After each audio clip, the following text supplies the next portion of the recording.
Voy a leer algún capítulo más. Queda muy poco, no sé si 2 o 3 capítulos, así que creo que no estará de más leerlos y así seguir fielmente lo que está pasando en estos momentos tan cruciales. Cristina Schlinder había salido con paso firme de la cripta y nos habíamos vuelto a quedar solos momentáneamente. Eugenio, ¿estás seguro de lo que estás haciendo? Jamás había asistido a un exorcismo, pero sí había oído hablar de ellos y había visto alguna que otra película al uso. La pregunta que acababa de hacer a mi amigo obedecía a que ni siquiera aquella noche era capaz de identificar en Cristina Linder alguno de los rasgos propios de los poseídos. El aludido no pareció oírme. Con una expresión de enorme preocupación sellando su rostro, comenzó a incorporarse. No tenemos seguridad de nada, pero sí sé dos cosas. Esa mujer es malvada y en el altar donde alguien parece estar esperándola se encuentra expuesto el Santísimo. No me gusta nada lo que está sucediendo. Ayúdame a levantarme. Tenemos que salir de aquí cuanto antes. Le ayudé a incorporarse. El párroco estaba en pijama, yo lo había despertado. Ahora pasaba de la 1 de la madrugada y su aspecto era muy fatigado. Pese a ello, también había gran resolución en sus palabras. Sus ojos habían brillado con la intensidad de su firme decisión. Salimos tras la mujer solo un instante después. Eugenio se aferraba a uno de mis brazos como si en aquellos momentos echara de menos su visión más que nunca. No te separes de mí y cuéntame todo lo que veas. Asentí con la cabeza. Cuando terminamos de subir la oculta escalinata y salimos del oscuro pasadizo al interior de la iglesia, comencé mi retransmisión. La iglesia está vacía, Eugenio, y las puertas parecen cerradas, susurré. Han echado a la gente. Fruncí el ceño alarmado por la salud mental de mi amigo. A esa hora de la madrugada era normal que la iglesia estuviera vacía. Luego recapacité cuando mi mirada se desvió hacia la nave lateral en cuya cabecera se había montado el monumento al Santísimo. Aquella era la noche de la vigilia pascual, la noche en la que los fieles se van turnando durante 24 horas para que la forma expuesta nunca se encuentre sin compañía. El párroco tenía razón. Las pocas personas que hubieran estado en aquellos bancos debían haber sido invitadas a abandonar la iglesia un poco antes. ¿Está sola esa mujer? Eugenio me extrajo de mis pensamientos. Había olvidado que yo era sus ojos. No, ella está de pie al lado del altar. Lo está contemplando, incluso te diría que lo está admirando. Un poco por detrás se encuentra un personaje que conoces tú también y que nos mira con una sonrisa muy desagradable, Hans. A su lado, pero separada por varios sitios, está la muchacha de la que también te he hablado, Sofía, la hija de Cristina Slinder. En el otro lado, guardando una distancia prudencial, está Oscar, su lugarteniente. Más atrás, apoyado en una columna sin la menor educación, hay un tipo que no conozco, salvo porque en cierta ocasión me llevó en una furgoneta a cierto invernadero que prefiero no recordarte.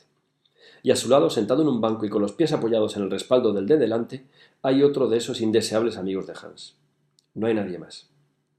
Al salir de la cripta nos habíamos detenido junto a la abertura. El trozo de madera que había hecho las veces de puerta y falso retablo estaba esparcido por el suelo de la iglesia hecho añicos, como si hubieran empleado un poderoso ariete para romperlo. Toda la nave central se extendía entre nosotros y aquella extraña gente. Eugenio no puso mucho interés en aproximarse. En lugar de eso, se sentó en el extremo del banco más cercano.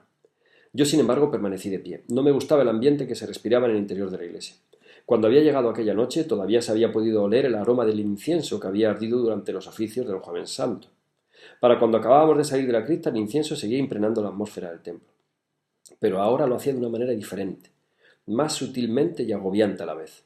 Daba a la iglesia el aspecto de estar demasiado cargada, como si acabara de terminar una celebración de las más multitudinarias. No resultaba agradable. Muy bonito, padre. Cristina volvía a hablar. Se dirigía a Eugenio, pero no lo miraba.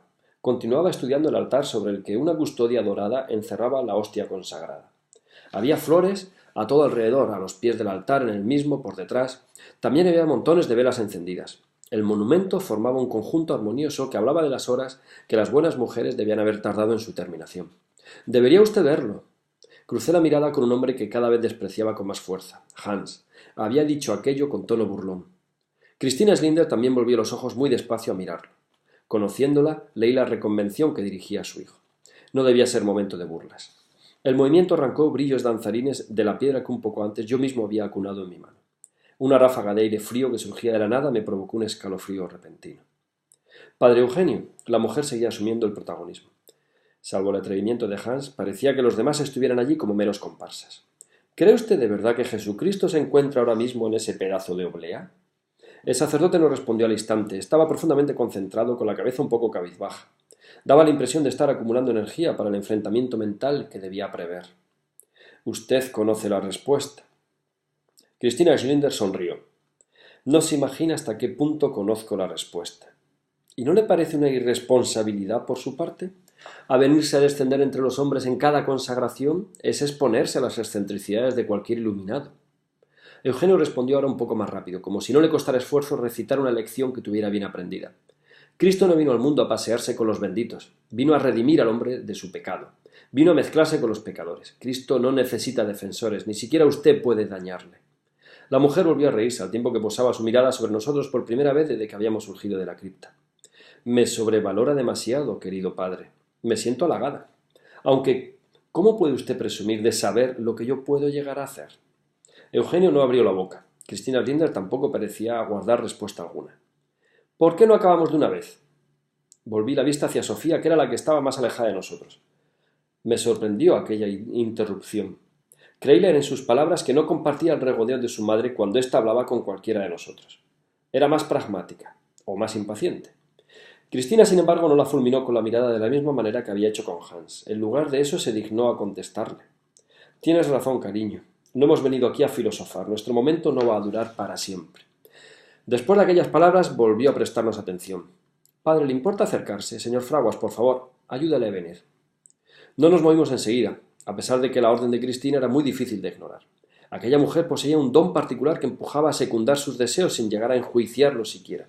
La mano de Eugenio, que me tenía agarrado por la muñeca, me impidió obedecer como un autómata. Estoy fatigado. Desde aquí la oigo bien. Cristina no pareció contrariada por la negativa. Volvió a hablar como si aquello en realidad careciera de trascendencia. Padre Eugenio, sé que usted no va a ser tan cruel de negarme lo que voy a pedirle. Quisiera comulgar ahora mismo. La mano de mi amigo se cerró sobre mi extremidad con fuerza. Había sido un movimiento reflejo.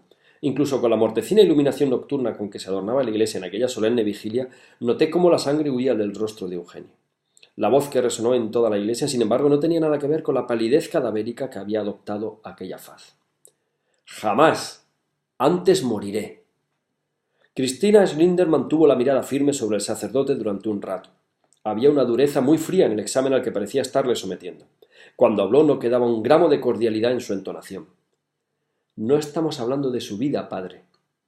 Lo de que usted muera antes o después es algo que se puede arreglar». Hizo una pausa en la que volvió a dibujar la sonrisa irónica que acompañaba las más letales de sus intervenciones. Por un momento no pensé en Hans. Las palabras de la mujer me obligaron a contemplar de refilón a Óscar. Aquel hombre enigmático representaba la fidelidad del esbirro que no moralizaba sobre las decisiones de sus superiores. De lo que estamos hablando, querido padre Eugenio, es del alma de su amigo. El final de la frase lo pronunció horadándome con sus ojos verdes. Tragué saliva preocupado.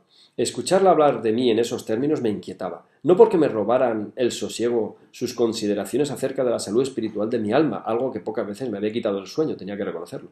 Se trataba de una inquietud diferente.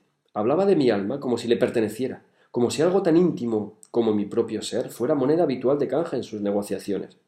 No era algo que me agradara escuchar. Sentí que Eugenio compartía mi repugnancia. Lo vi apretar las mandíbulas con rabia y lo imaginé buscando la manera de contraatacar a aquella mujer. Es muy poco lo que pido, Cristina Schlinder insistía, aunque no estaba mendigando. Se limitaba a constatar la realidad de un hecho. Sus palabras eran irrefutables para ella. Se trata de algo que usted hace constantemente. Es para lo que fue consagrado. ¿No? Mañana seguiremos con el final de este curioso capítulo.